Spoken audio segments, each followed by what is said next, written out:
Now it's time for Lefties Losing It. Now, before we get to the latest tomfoolery from Kamala Harris, let's start with a blast from the past. This clip of Trump derangement syndrome perfectly illustrates the concept of instant karma. He lost. No, he didn't. He lost.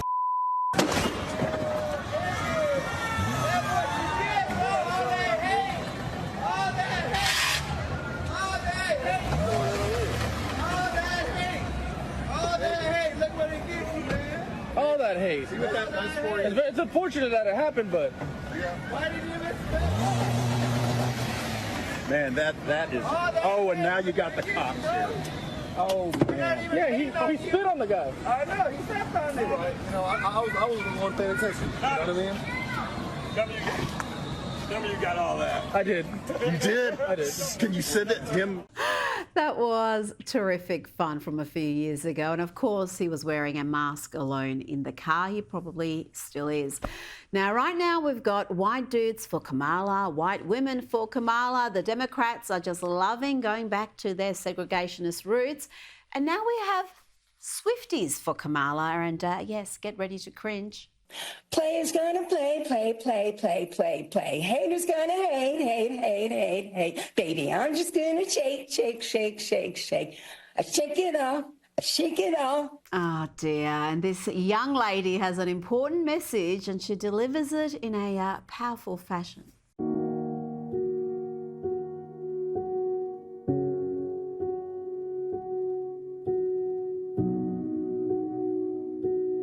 Very droll work indeed there. Now to MSNBC, whose Lefty Losing It hosts find new and inventive ways to embarrass themselves. They really are a gift to this segment. Here is Ari Melba accusing Donald Trump's campaign advisor, Corey Lewandowski, of defamation, threatening legal action. Now, Ari claims he never said the bandage on Trump's ear was a spectacle, you know, the bandage on the ear that was hit with a bullet in an assassination attempt. Ari claims he never said it was a spectacle, except he kind of did. He starts off here claiming Fox News ran a false piece, but they didn't. Fox News, which has been caught in defamation, ran a false piece, falsely stating that I said something else that I didn't say. So I stand on that. I stand on the New York Times So you quote. didn't say this bandage was a prop, a spectacle from a candidate who's obsessed with spectacles. That's fair. A placard for delegates to fill in, an image for political mobilization, a spectacle for this candidate who we know is, by his own admission, obsessed with assorted spectacles. These aren't, Mr. Lewandowski, I did not say that. That is a false quote. Right here. And it's clear. What you have is a false quote. What you have is a false quote. And if you, I'm putting you on notice, if you continue to repeat falsely that I said that, you will be potentially in a defamation situation because I didn't say that. But I understand that you're working off the internet, which is a lot of false information. This is what it says I wish you right luck here. with that. And Corey Lewandowski, we gave you time. So you I would appreciate you apologize coming to the on. president for that. Thank you for joining me. Dude, it's all on tape. Fancy threatening defamation action as on live TV when you've said it. Oh, dear me. I know MSNBC viewers are low information nincompoops, but the rest of us have eyes and ears. Now, President Joe Biden managed to tear himself away from the beach for a few hours, and he was asked about the media-created scandal about Donald Trump posing for photos and filming with Gold Star families at Arlington National Cemetery. This was his barely coherent response. What do you think of President Trump's behavior at Arlington Cemetery with the visit to the fallen soldiers? I don't want to answer things. I may tell you what I think. Did you watch your vice president's interview on CNN? He said, I don't want to answer because I might tell you what I think. That's what he said. The nerve of this man. This is the puppet president who has abandoned these Gold Star families who lost their loved ones in his botched withdrawal of Afghanistan. Trump has been there for them since the start. He's the only one who showed up at Arlington National Cemetery to mark the 3-year anniversary of their deaths. And that saw a deranged, orchestrated media attack suggesting he is breaking protocol and politicising Arlington. A media attack involving all the usual suspects from New York Times to Washington Post and, of course, MSNBC, this is as dirty and rotten as Lefties losing it gets, folks. The death of some American service members in Afghanistan as part of the evacuation effort there 3 years ago. They're trying to make that a major problem for the Biden-Harris administration in the context of this campaign.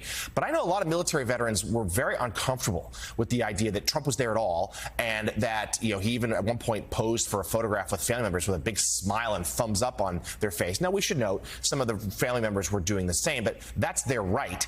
Donald Trump, it's seemingly very strange that he would do the same. And I looked at the same pictures that you're alluding to now and describing at Arlington, taken with the former president. And the thought rolled immediately through my mind, is nothing sacred? Now, it wasn't long before Kamala Harris joined these attacks. She joined the ugly pile-on that in effect was also attacking the Gold Star families. The media and the Democrats don't care who they hurt in their desperate attempts to smear Trump. And that saw these Gold Star families, one after another, come out to defend President Trump, calling out the fake news, the deliberate disinformation that the media is engaging in, and calling out Kamala Harris too for her lies. I got to stop what I'm doing, spending time with what's left of my family, to address a heinous, vile, and disgusting post put out by Kamala Harris.